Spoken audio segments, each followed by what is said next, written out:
All right, how we doing?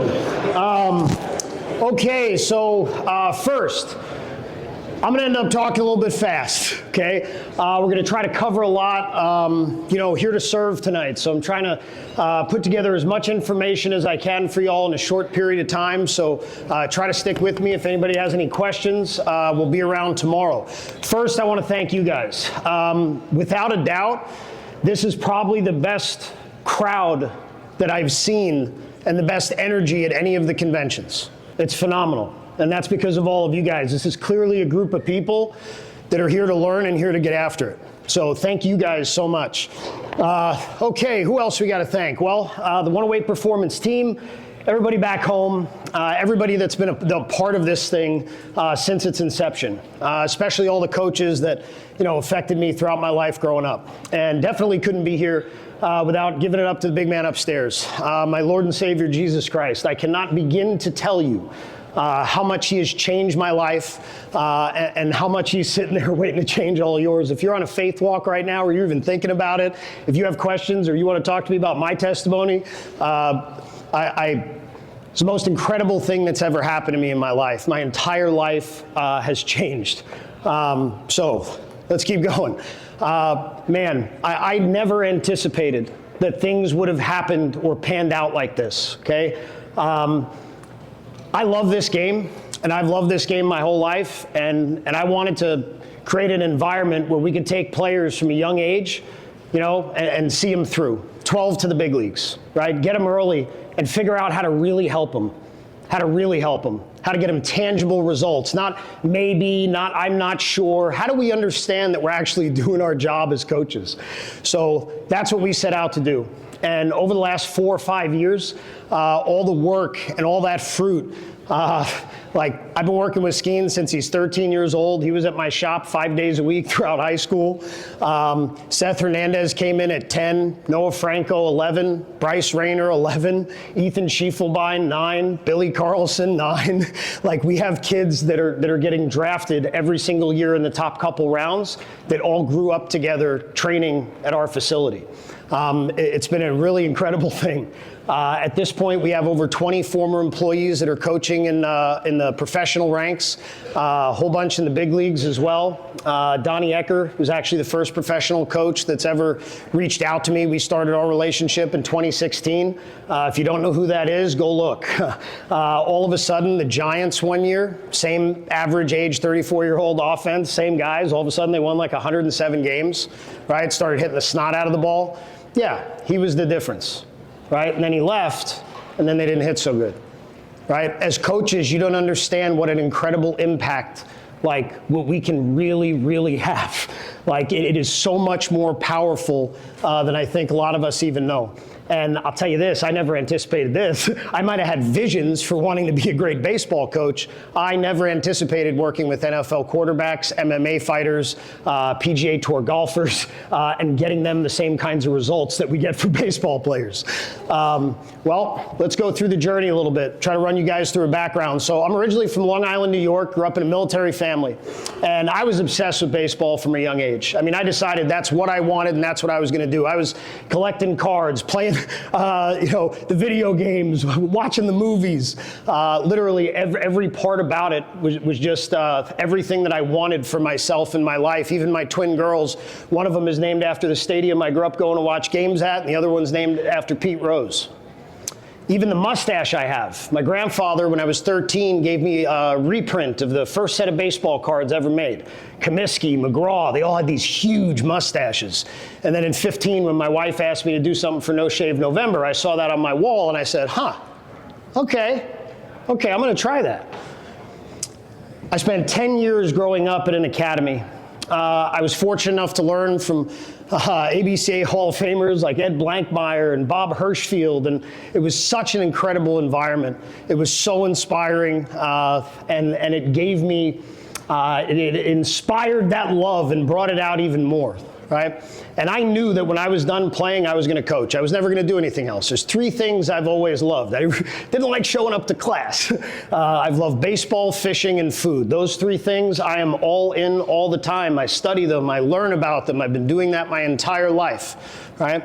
And when I started coaching, everything I did was what? It was old school. It was everything I was taught from those salty old vets like Blanky and Mark Salas and Don Cooper and Rick Down and all these incredible legends in the game, right? And I was getting results. It's not like you don't get results. It's not like you can't win baseball games, right? Like guys have been getting better forever.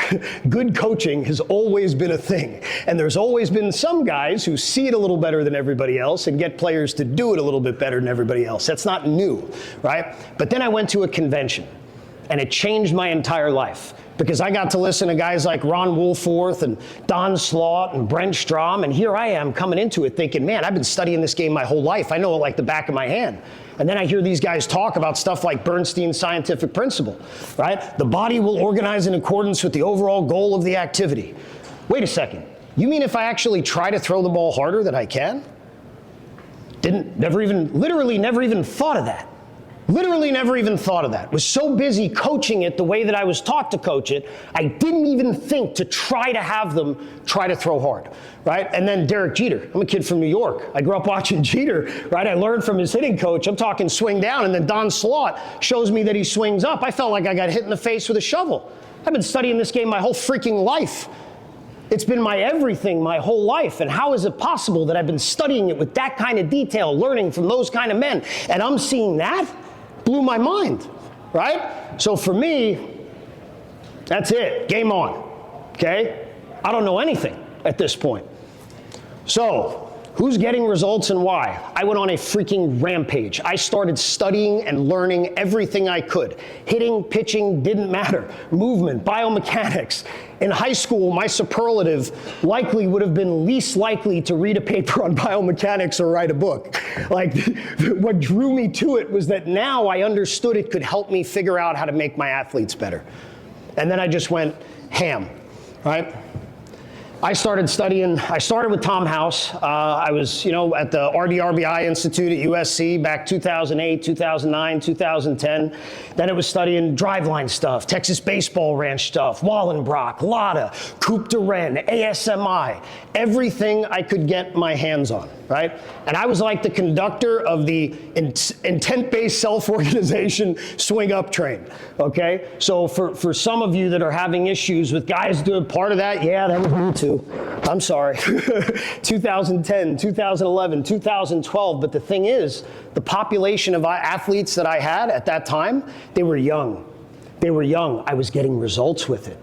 It wasn't until they started to get older and the results were different that I started to see that a little bit differently too, right?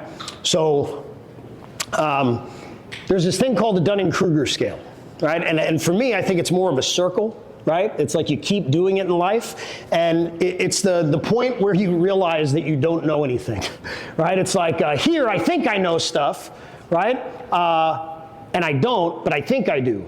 This valley of despair happens when you realize you don't know anything, right? And then you start learning, but then you end up coming back around full circle because here I am, the old school stuff was supposed to be everything, and then no, that's not right, it's all this stuff. So then I start doing all this stuff, and then wait a second, that ain't right. This kid should be better. He should be throwing harder. He should be hitting harder. Why are these things happening? Why aren't I getting results with this guy or that guy? So it's okay, right? You're telling me it's this, but when I look at all the best hitters of all time, I don't really see that when they land, right? I see them a little more square. So you can get all your cute slow-mo video out all you want, but that's not what I was seeing. So at that point in time, and it's hard to be objective about your own work, right? That's a hard thing. It's a very hard thing to look at yourself and what you're doing. But it can't be about being right. It has to be about getting it right. We have to take the emotion. It's like as coaches, because we've been doing it forever and we hold on to this information because we learned it from someone we trusted, that it's like we get all emotional about it. Stop, they're just words. They don't matter. If you tell 5 coaches to tell 5 players each the same exact 3-word phrase and watch how they interpret it when they move, you're gonna see all different results. Let's stop making it about the words and let's start making it about what we see is happening. The words don't matter, right? Try all of them. Just get them better, right? So, My grandfather, best thing he ever taught me was not what to think, it was really teaching me how to think, right? It was thinking logically, thinking critically. And at this point in time, I had done all the old stuff, did all the new stuff, but I was at this place that was really interesting. You know, I was coaching travel ball, doing lessons, doing classes, all this stuff. At that point in time, I was like, man, I feel like I'm onto some stuff. Like I've been through all of this. We are getting good results. We're doing some things differently than other people, but this is not right. But I think I'm getting close. If I can trade the 45 hours a week I'm spending on travel ball stuff and just put all of my time and attention into understanding hitting and pitching and the development around it better, maybe we could get somewhere, right? And the other big piece of that when I opened at the end of 14 was also allowing myself to have fresh eyes. Instead of looking for red cars that I was taught to see or taught myself to see, I opened it up. And oh my God, the whole world opened up to me. Instead of I started testing and thinking about why might the old school guys have been right? Why would it work if you said get the front foot down early? Who would it work for? Why would swing down even be a thing? Right? When I started to test those things with athletes in a lab, wow, right? Life is very interesting. Life is very, very interesting. Sometimes what you think you need is actually the opposite. Like what you actually need is the opposite of what you think you need, right? So we have to be very, very careful. So we opened up 108 at the end of 14, right? This is when I go out on my own. And I'm on a rampage here. Like at this point in time, I poured through all the information and there's nothing left. There's nothing left. Now we got to kind of do it on our own and try to figure out on our own. So I went out and I hired an all-star team. Like I hired a MLB sports scientist with a master's from Columbia in biobehavioral sciences. I've had literally every three-letter certification inside of my shop. People from Harvard, people from MIT. Like we really got after this thing trying to figure it out. We partnered with a lab, a third party, right, out in Newport Beach, California, so we could do our testing and actually do research, real research. The research that you guys read is trash. And the reason it's trash is because all they do is collect data and then make assumptions. Because that's how you do peer reviewable research. You can't go in there and do peer-reviewed research if you're telling people, okay, do 5 like this, do 5 like this, and do 5 like this. Think about this for 10, think about this for 10, and think about that for 10. I don't care about peer-reviewed research. I care about figuring out how to get my athletes better. So we started testing. Some guy came up to me earlier. He was telling me, hey, man, those recoil cues with the swings, those are no joke, bro. My guys are hitting bombs right now. We got to test. We tested things. We tested cues, drills, thoughts, all of those things, right? And the information that we uncovered in that process, boy, that was life-changing. And I mean, we did everything from every slow motion analysis, every data collection. We've done every assessment screening that you could ever imagine. Okay? And when you're in the private sector, you also get this huge volume of athletes, right? It's a large population to work with. Then you get this variety. Right? 8 years old, not very good, big leaguer, Cy Young Award winner, MVP. And then also, and this is the best part, this is why I'll never go work for a pro team, there's no constraints. There's no constraints. I'm not gonna have somebody hire me and tell me to do a job and then try to tell me how to do it. You guys suck, you're getting terrible results. If I got results like you, I'd be out of business, no one would come to my shop. You're terrible. Why on earth would I go to your business and then let you tell me how to do my job when you suck at the job? Right? So the constraints are not having any is just such an enormous thing. Now for me, so you all understand, I've been on a search for truth, okay? I've been trying, sometimes when I talk, because I guess the way that I communicate or the way that I speak, people perceive it sometimes as if I'm closed-minded. No, you don't understand. I'm not willing to go backwards. Don't tell me things I already know that I learned 15 years ago and tell me I'm not open-minded because I'm not going backwards, right? I've tested everything, tried everything, and we continue to do that because we want to dig. I've been on a search for truth. We are on a search for truth. So what is that truth right now? What have we found? Well, one, In the new world of baseball, it is super easy to get lost in things like research being evidence-based, data, numbers, and details. I heard Neil deGrasse Tyson say this. I did his master class during the beginning of COVID. He said, wisdom is the distilled essence of knowledge once you have forgotten all of the details. How beautiful is that? Think about that, right? The details are there. They're important. You got to look at all, but the wisdom is when you know what to do with it, right? So let's think about the knowledge versus the wisdom. Cracking a whip, right? Well, there's knowledge in cracking a whip, right? The knowledge is understanding the biomechanics, knowing the acceleration speeds of the hand and the towel, understanding the physics, right? Wisdom is being able to teach the guy on the left hitting himself in the nuts with the thing and teach him how to be the guy on the right that's slicing the can open. I don't care about your knowledge if you can't apply it, right? Wisdom is the application, okay? And at the end of the day, fellas, we only have so much time with our athletes. Y'all, think about how much y'all give. Think about how little money you make, how much time you spend on the field, how little time you get with each of the athletes individually. I mean, like, your time has to matter, right? And you need training that transfers at 7 o'clock, because if it doesn't transfer at 7 p.m., it doesn't matter. It has to transfer. We're wasting our time with a ton of stuff. You're wasting your athletes' time with a ton of stuff.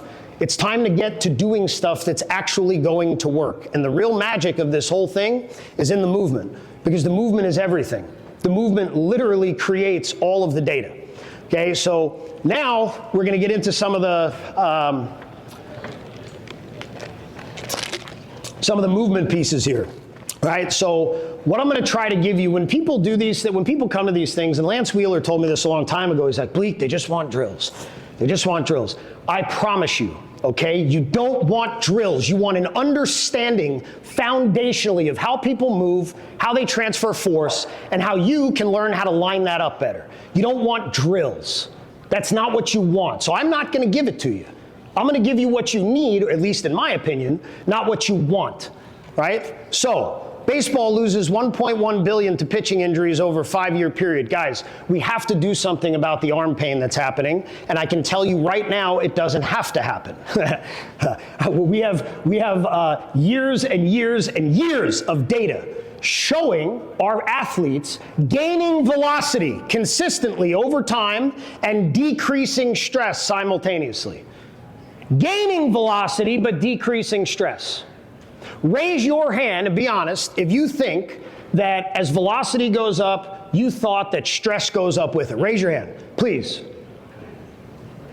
Okay, likely to everyone, and people just aren't raising their hands. I got to do a Zoom with a bunch of really bright pitching minds, the guys at ASMI, a whole bunch of people. And they were doing their little presentation, they were showing their little graph, right? And they got all these cute little dots on their graph, and then they got their nice little line, and they want to talk about the statistical correlation that exists here at about 87% of the time, right? Well, guys, last time I checked, truth was true all the time.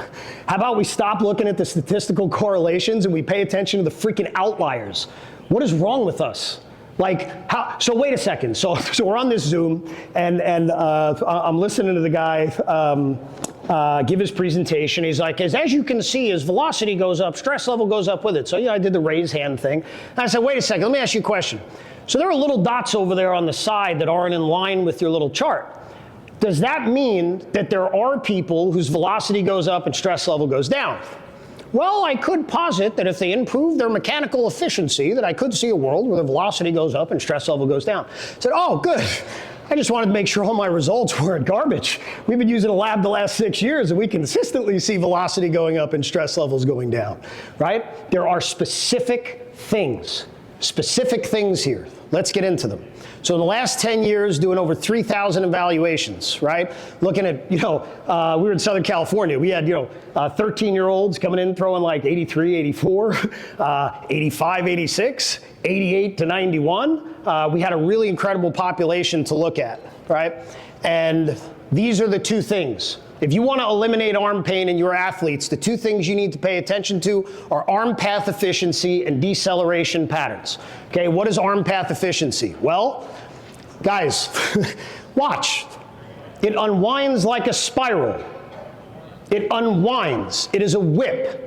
All of your best players, right, when they're 12 are the shortstops, and they're the best pitchers, and they throw the most accurately, and they all throw from here, okay? The body is like an unwinding tornado. The arm is in, and it spirals out and around. And that kid on the left, that's about as perfect as you can get. So we had him in the lab at 15 throwing balls 93 to 95, and he only had 27 Newton meters of stress on his elbow. He could go throw 130 pitches in a game, show up tomorrow, and go throw another 100, okay? Guys, Nolan Ryan didn't throw slow, right? Randy Johnson didn't throw slow. Nolan Ryan threw 254 pitches in a game one time, came back on 4 days rest, threw like another 87. When your arm hurts, when you're throwing BP, what do? Drop your slot. The arm is supposed, and energy is working proximal to distal, in to out, right? Supination to pronation, supination to pronation, flexion to extension, and plane specific force. So if I was going to throw a punch, fellas, and I had my arm up here to throw the punch, would that be good, or does that look stupid? It looks stupid. Am I going to throw a punch very hard like this? No, I don't think so, right? My arm needs to catch my rib cage, okay? Has to catch the rib cage. The force is plane specific. We're in Ohio. There's probably people around farming towns here. You know what an auger is?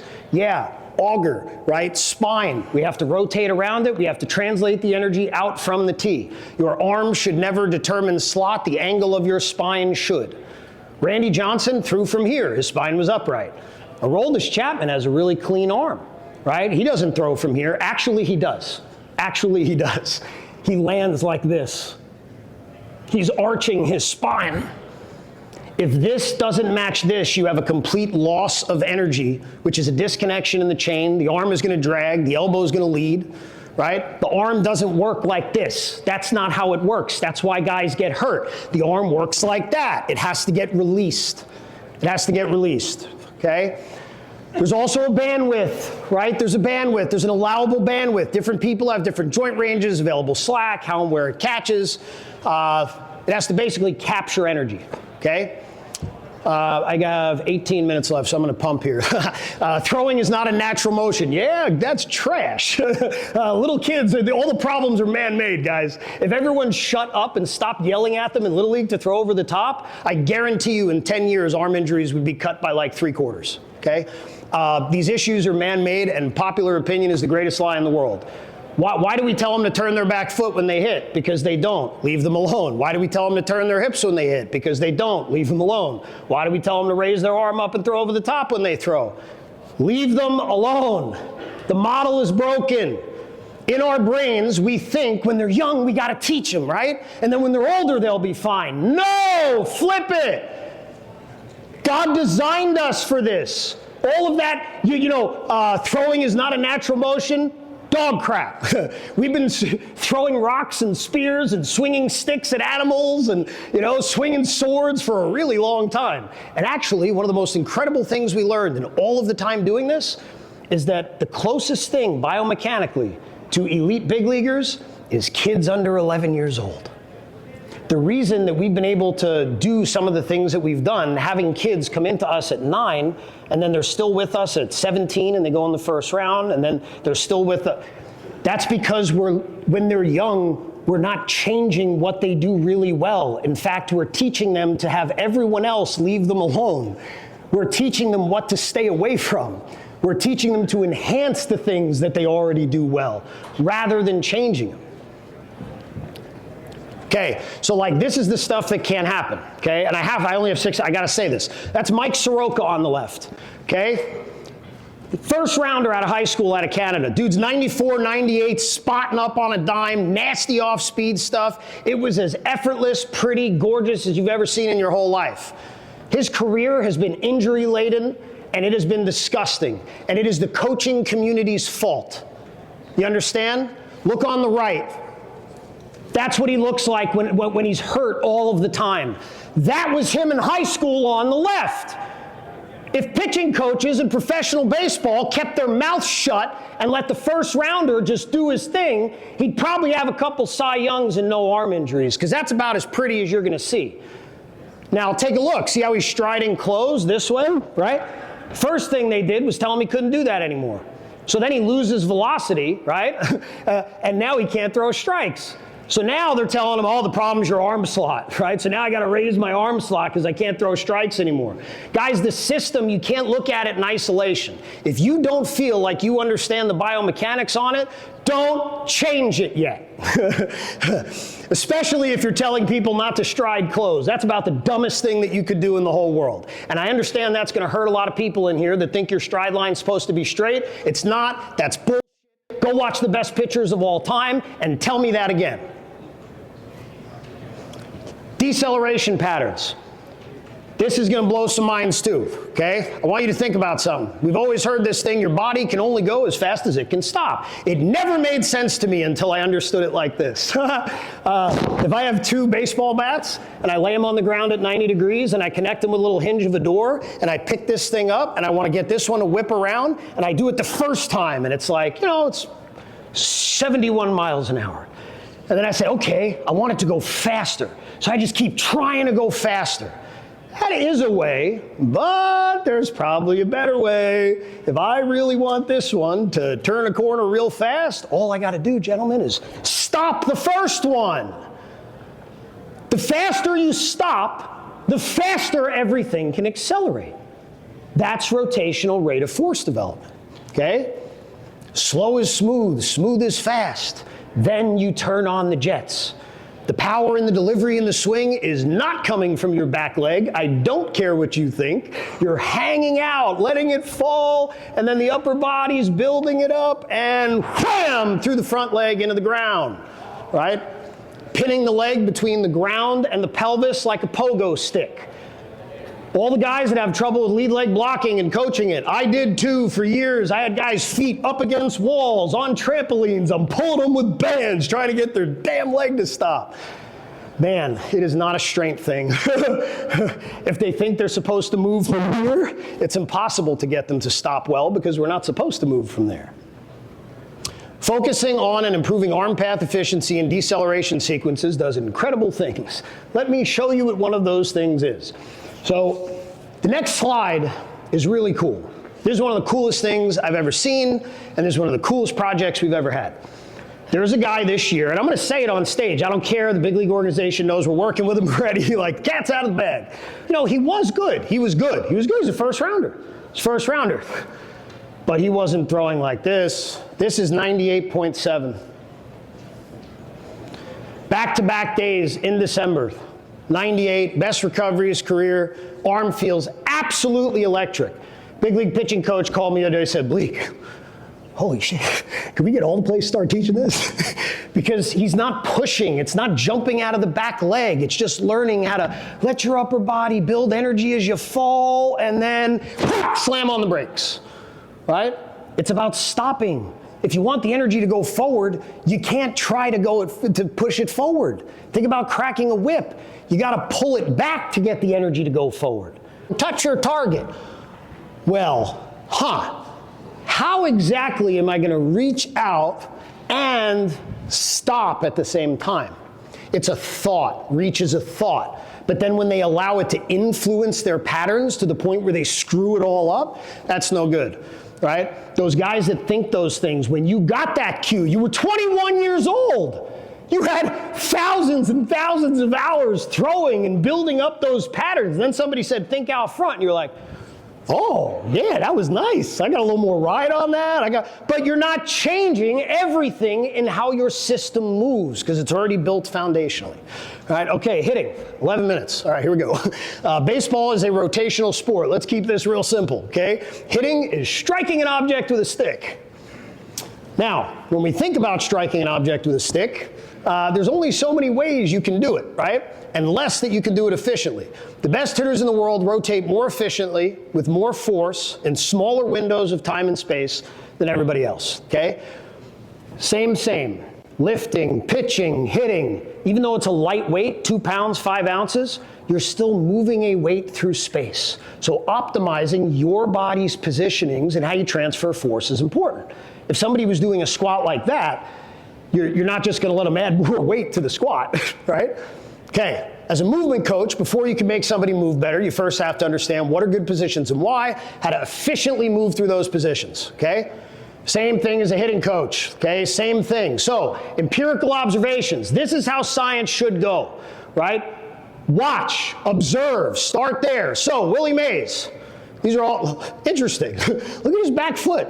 Going behind him like that. Man, that's weird. Somebody should teach him better. He needs a new Little League coach. Look at his hips. They're not turning. Man, he stinks. I bet he needs more hip-shoulder separation. How about Pete Rose? Look at him.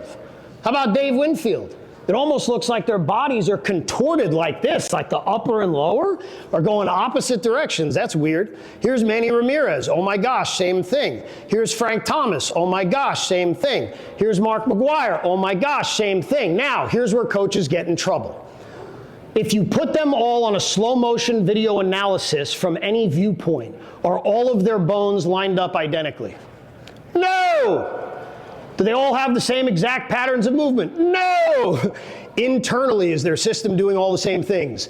Yes. Yes. Internally, not externally. Altuve, look at how closed he is. McCutchen, look at his foot scissor. Look how quickly his hips stop in reverse directions. Look at Tatis. Barry Bonds. Wait, Barry Bonds didn't do that. Yes, he did. Yes, he did. Just looks different. Jim Thome, same thing. Hank Aaron. This is a video. Hank Aaron was talking about, well, I'll tell a story another time. I got 8 minutes. Similar activities.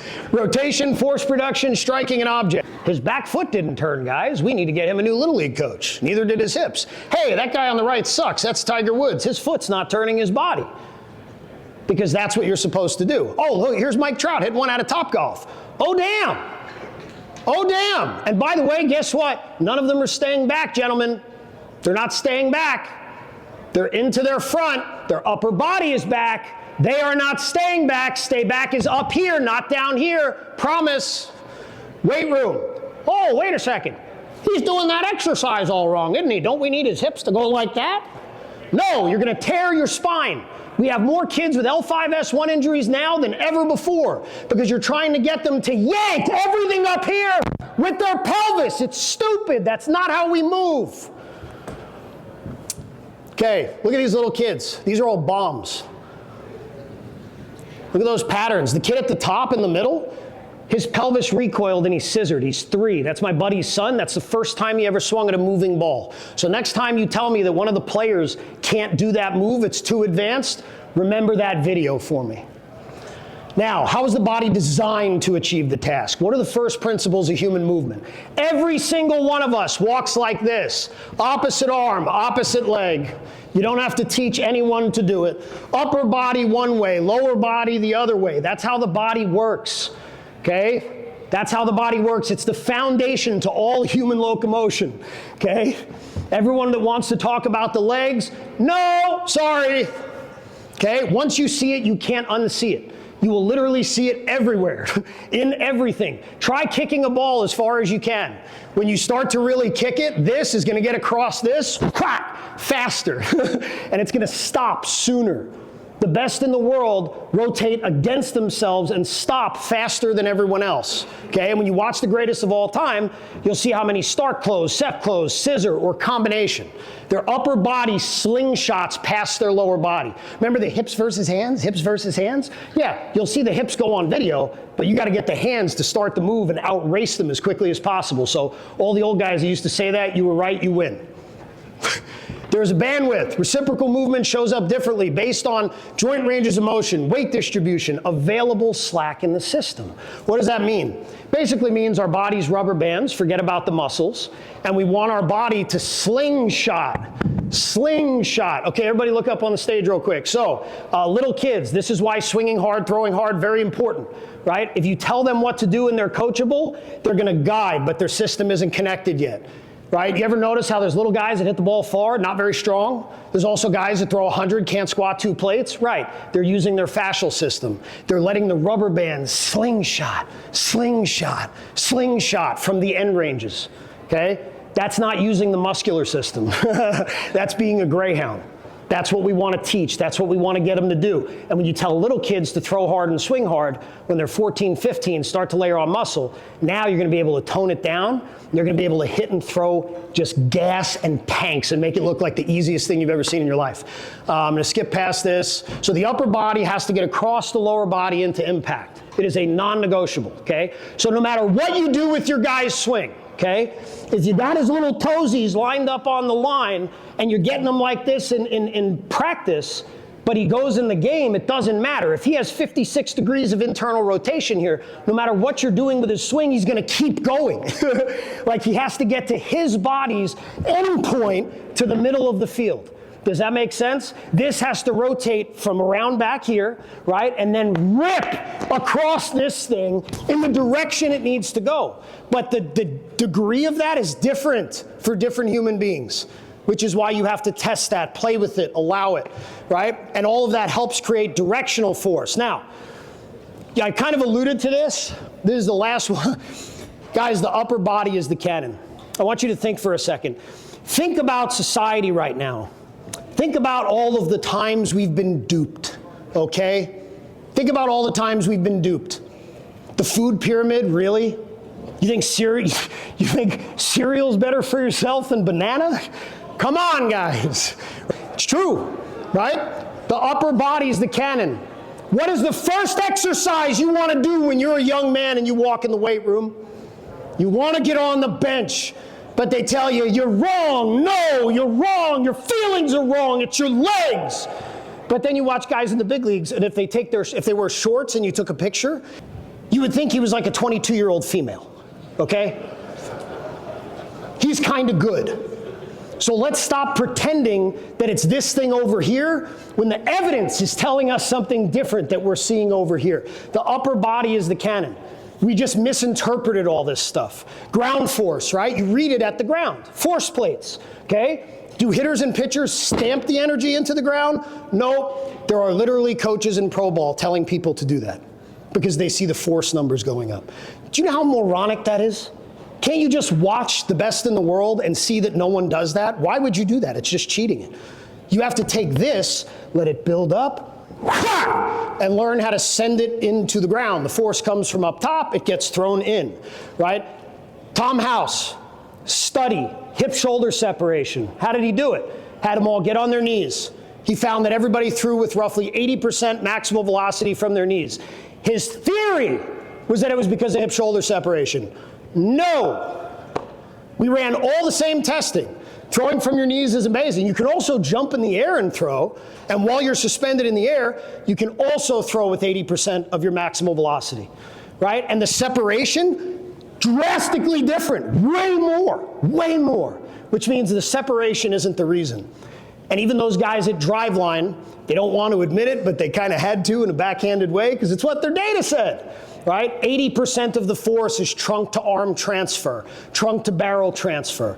The last 20% is how we build it up and send it into the floor, okay? Now, that's gonna help us learn how to move efficiently, rotational efficiency. So, how do we train it?